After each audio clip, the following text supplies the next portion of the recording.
আমাৰ সকলোৰে আদৰ্শ থানেশ্বৰ বড়ো ছাৰ তেখেতে জীৱনকালত যিখিনি মহৎ কাৰ্য কৰি গ'ল, বিভিন্ন দায়িত্বত থাকি সেইখিনি কেতিয়াও অসমীয়া জাতিয়ে পাহৰিব নোৱাৰে, আমি পাহৰিব নোৱাৰোঁ। বড়ো ছাৰক মই ব্যক্তিগতভাৱে বহুবাৰ লগ পাইছিলোঁ। ইমান সৎ আৰু নিষ্ঠাৱান সৰল ব্যক্তি আছিল আৰু অত্যন্ত অধ্যয়নশীল আছিল। বিভিন্ন বিষয়ত তেখেতৰ যিখিনি দখল আছিল সেই কথা তেখেতৰ বিভিন্ন বক্তব্যত প্ৰকাশ পাইছে, লিখনিতো প্ৰকাশ পাইছে।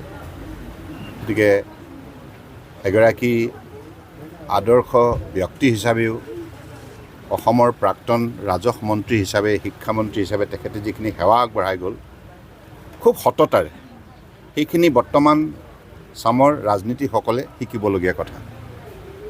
আৰু আমি সকলোৱে এই কথাবিলাক মনত ৰাখিব লাগিব যে আমাৰ জ্যেষ্ঠসকলে যি আদৰ্শ দেখুৱাই গৈছে সেই আদৰ্শক আমি সকলোৱে শ্ৰদ্ধাৰে গ্ৰহণ কৰি আমাৰ দায়িত্ব কৰ্তব্য সমাজৰ বাবে নিষ্ঠাৰে তেনেধৰণে পালন কৰি যাব লাগিব।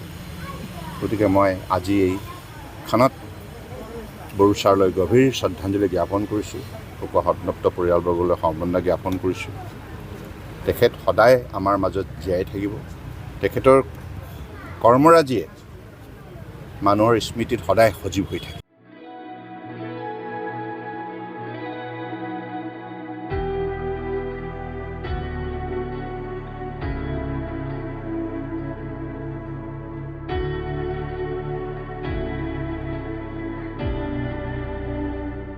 আমাৰ সকলোৰে আদৰ্শ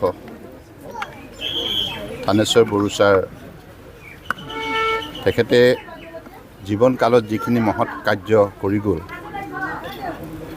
বিভিন্ন দায়িত্বত থাকি সেইখিনি কেতিয়াও অসমীয়া জাতিয়ে পাহৰিব নোৱাৰে, আমি পাহৰিব নোৱাৰোঁ। বড়ো ছাৰক মই ব্যক্তিগতভাৱে বহুবাৰ লগ পাইছিলোঁ। ইমান সৎ আৰু নিষ্ঠাৱান সৰল ব্যক্তি আছিল আৰু অত্যন্ত অধ্যয়নশীল আছিল। বিভিন্ন বিষয়ত তেখেতৰ যিখিনি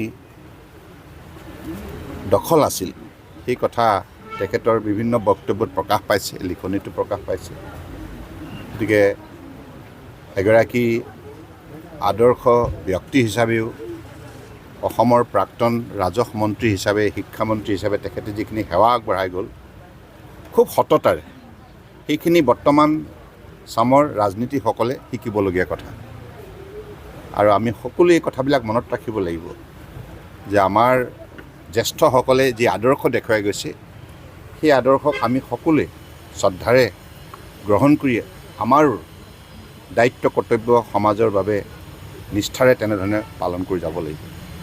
গতিকে মই আজি এই ক্ষণত বড়ো ছাৰলৈ গভীৰ শ্ৰদ্ধাঞ্জলি জ্ঞাপন কৰিছোঁ। শোকসন্তপ্ত পৰিয়ালবৰ্গলৈ সমবেদনা জ্ঞাপন কৰিছোঁ। তেখেত সদায় আমাৰ মাজত জীয়াই থাকিব।